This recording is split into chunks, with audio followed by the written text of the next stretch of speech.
muchísimas gracias. Me explicaba Luis Bonilla Molina que este es el abreboca, el primer debate de una serie larga y sostenida en las próximas semanas y meses sobre este complejo asunto de la calidad. Y en ese sentido, pues creo que es pedagógico de alguna manera comenzar como ubicando cuáles son ciertos parámetros claros o confusos en los cuales se está iniciando el debate educativo. Creo que es un terreno bastante complicado, creo que hay mucha confusión. Todos vemos muy claramente cómo una cantidad mágica, la 0,58, se entremezcla en la opinión pública con la consulta por la calidad, o los libros de la colección Bicentenario, o el currículum. Al fin de cuentas uno es docente y uno tiene la manía de estar poniendo los puntos sobre las i, o sea, o el acento sobre la i si es que la lleva, si es que es aguda, pues. Entonces en este terreno yo quería decir, por ejemplo, que me llamó mucho la atención para hablar brevemente y centrarme más en la consulta, que es el llamamiento al gran debate, la consulta por la calidad educativa. Esta mañana estuvo en el aula magna de UCAP la viceministra a cargo de la consulta, que es Soraya Lacar, y ella en su intervención planteó paladinamente algo que yo no había escuchado, pero que es así. Ella dijo, es que el currículum que tenemos es el de 1996, con lo cual estaba claramente señalando que el intento curricular del 2007-2008 del ministro Adán Chávez, pues no cuajó, y que el espejismo curricular, ella no lo dijo así, pero yo sí lo digo así, de la ministra Hanson entre octubre y enero, pues simplemente era un espejismo, que no había nada que discutir, puesto que el currículum tiene muchas cosas, pero una de ellas no puede faltar, es los contenidos.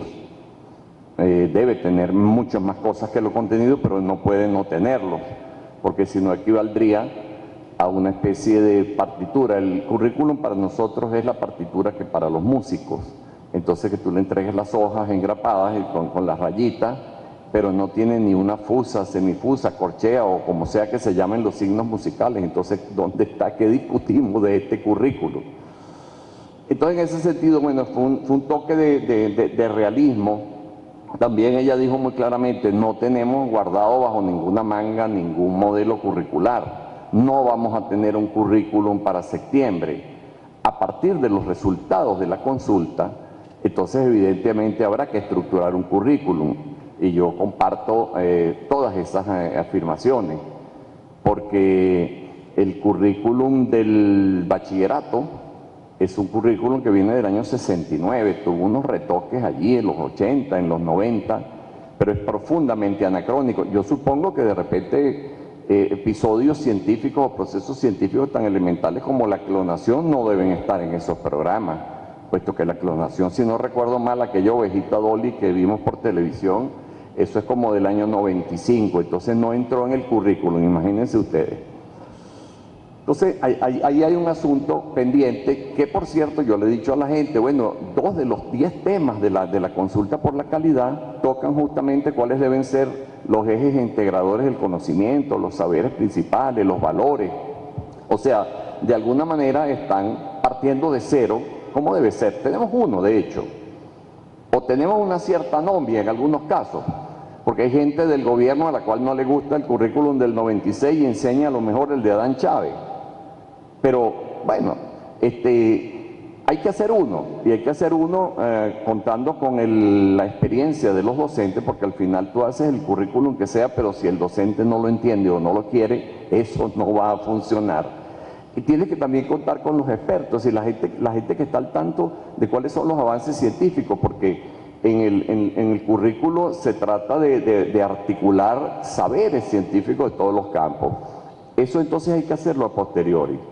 El otro tema que está circulando, por supuesto, son los libros de la colección Bicentenario. A mí me encanta que esté aquí Pedro Contreras, un muchachito demasiado pilas que estudia segundo año de bachillerato, y por tanto creo que este libro, Historia de la Humanidad, que es el nombre que sustituye al que yo estudié, Historia Universal, él lo debe tener.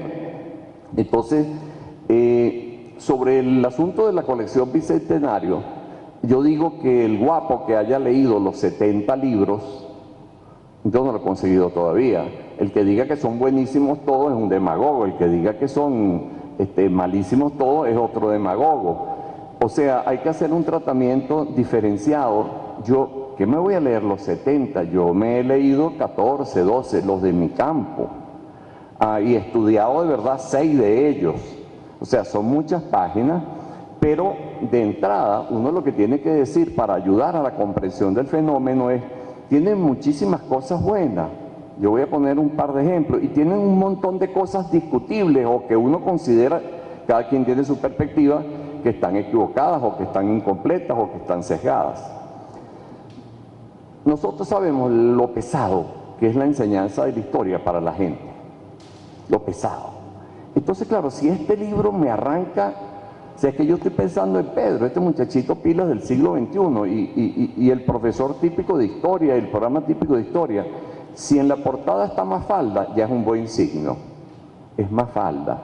Pero es que si termina además con 4 páginas, esto es una audacia, esto a ciertos profesores les parecerá poco serio, termina con Cantinflas, con Mario Moreno, 4 páginas de una película que él hizo en los 60, Su Excelencia, en la cual él vestido con frac se paraba en el podio allí de las Naciones Unidas y a todos los embajadores con su frac, él les leía la cartilla a los verdes y a los rojos, es decir, a los 2 bloques de la Guerra Fría, y les decía que al final ellos habían tergiversado la enseñanza del humilde pescador de Galilea que nos dijo, amaos los unos a los otros, y ellos entendieron mal ustedes, les dijo, porque entendieron armados los unos contra los otros.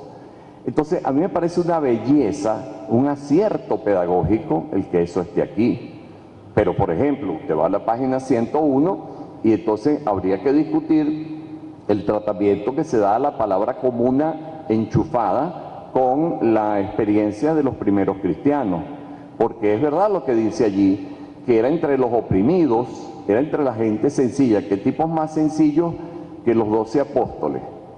Que además de ser sencillo y gente del pueblo, era gente, además, los varones bastante cobardona, empezando por Pedro, que negó a Cristo 3 veces. Las valientes fueron las mujeres, como siempre, al pie de la cruz. Pero entonces esos personajes que eran muy poco ilustrados y bastante miedosos, ese era un pueblo sencillo. Pero ¿por qué decir que ellos se organizaban en comunas? Yo creo que la palabra sociológicamente correcta es decir que se organizaban en comunidades, y ya eso dice muchísimo. Yo creo que es un anacronismo histórico decir que había comunas. Si no sé mal la historia, al menos occidental, me diera la impresión que las comunas son un fenómeno más del siglo XIX. Entonces, ¿por qué adjudicársela a grupos humanos que se organizaban en el siglo I? Porque rima con un concepto político, creo yo que no es correcto para muchachos como Pedro, que no tiene otros referentes, y entonces de repente va asumiendo las distintas cosas tal cual viene en el libro de texto. Concuerdo con Rubén Reynoso que el libro de texto único o maestro centrado solo en el libro de texto es un maestro o es una pedagogía que se empobrece.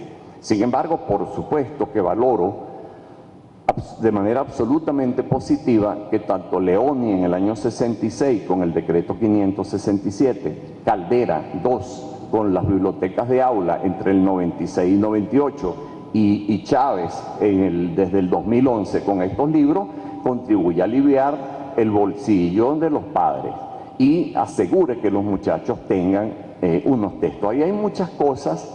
El otro día estaba en esa primera reunión de la Comisión Nacional por la Calidad y yo no cabía en mi asombro cuando una de las medidas que le propusieron, digamos, esos consejeros o asesores a Soraya Lacar y al ministro, era que le entregaran también estos libros a los docentes, igual que una canaimita.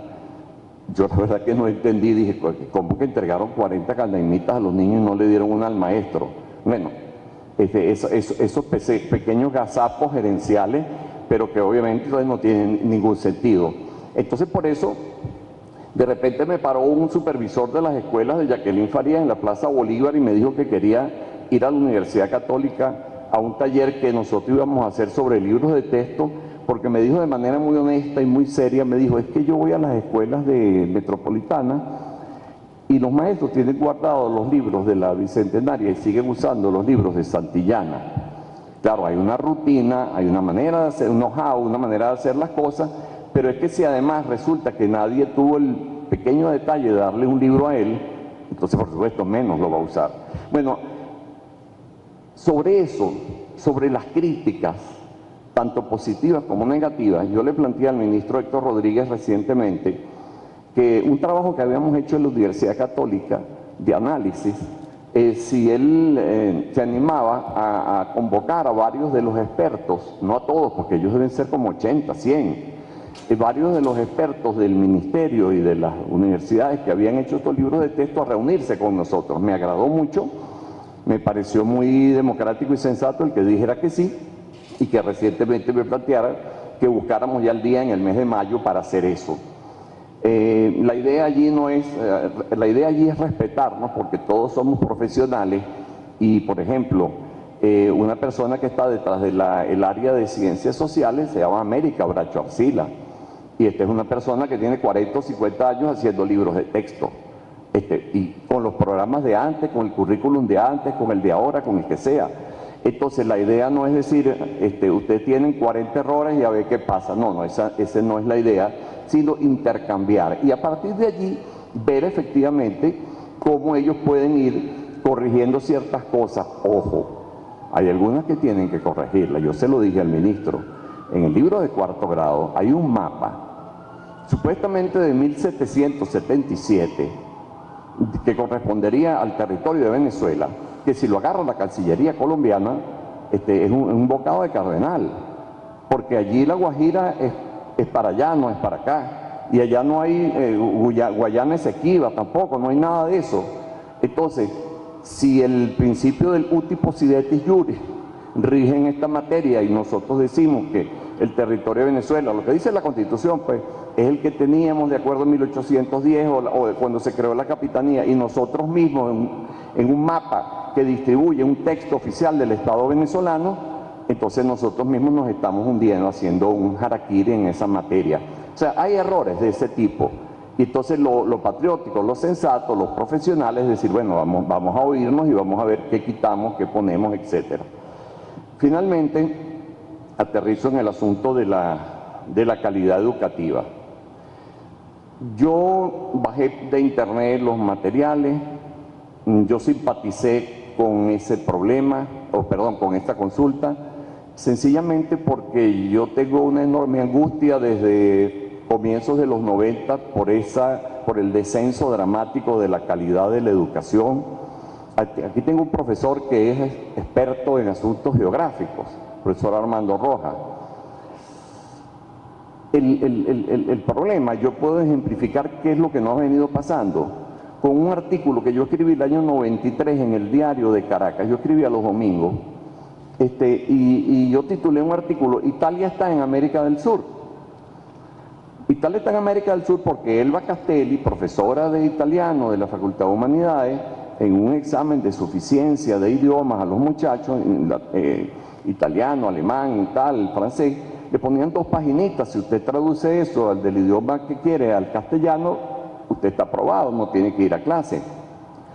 Cuando ella recibe el examen de italiano, entonces ella ve con el rabillo del ojo, dice, Italia está en América del Sur. Entonces haría lo que yo, venga acá, llamó al muchacho y le dijo, mira lo que hiciste, como diciendo, qué mal estás en italiano. Y el muchacho le dijo, no, profesora, yo estudio, mire, 8º semestre de geografía, le pidió la tiza, fue al pizarrón, dibujó un mapa de América del Sur y clavó a Italia donde está Bolivia. ¿Cuántas escuelas de geografía tiene el país? Tiene muchas de derecho, tiene muchas de muchas cosas, pero hay 2 o 3 nada más. Y sin embargo, 8º semestre hacía eso. Ese personaje ya se graduó hace rato. Si ese personaje es un gobierno adeco, copellano o chavista, me lo pone como experto por Venezuela a discutir con los del hermano país la delimitación, supongamos que se terciara eso, y el tipo me confunde Italia con Bolivia, el tipo por supuesto que me va a confundir el paralelo de Castillete con los castillitos aquí en el Ávila, que le cuesta, y entonces traza la línea y entonces de los castillitos para allá es de la hermana República. Yo le dije al ministro, yo creo que este es un tema que este gobierno olvidó, se centró en otras cosas y yo se lo he criticado por 15 años. Si lo asume en este momento, entonces sí, vamos a remar juntos en esta materia, porque profesionales, técnicos, bachilleres, lo que sea, con esas debilidades no le sirve a ningún gobierno, ni de izquierda, derecha, centro, liberal, socialista, comunista, lo que usted quiera. O sea, con eso no vamos para ningún lado. Digo eso de geografía, pero el otro día, hace como 2 años, a mis estudiantes de la Católica, hablando de la calidad, yo estaba hablando de Bolívar y Piar y Bolívar, y de repente vi 16 pares de ojos inexpresivos. Y me paré y dije, ¿quién fue Manuel Piar? Absolutamente ninguna de esas 16 muchachas sabía. Es decir, pero ¿qué me pregunta usted? Manuel Piar. Eso lo sabía cualquier niño de 6º grado de antes. Lo cual implica además cierta manera de metérsele al asunto de la guerra de independencia. Y hay algo más que las batallas. Ahí hay tuvo que haber al menos un atisbo de interpretación de por qué la guerra de independencia fue una guerra social, por qué hubo X. Ahí hay algo más que una mera información. Debería poner más ejemplos, no pongo ninguno, me quedan 5 minutos. En las 10 preguntas, en los 10 temas que plantea el equipo ministerial, entiendo yo que se le está preguntando a todos y sobre todo, porque por supuesto con el eje, con el filo, con el eje transversal de la calidad, se está preguntando sobre infraestructura, realidad de los docentes, saberes, modelo de gestión, etcétera.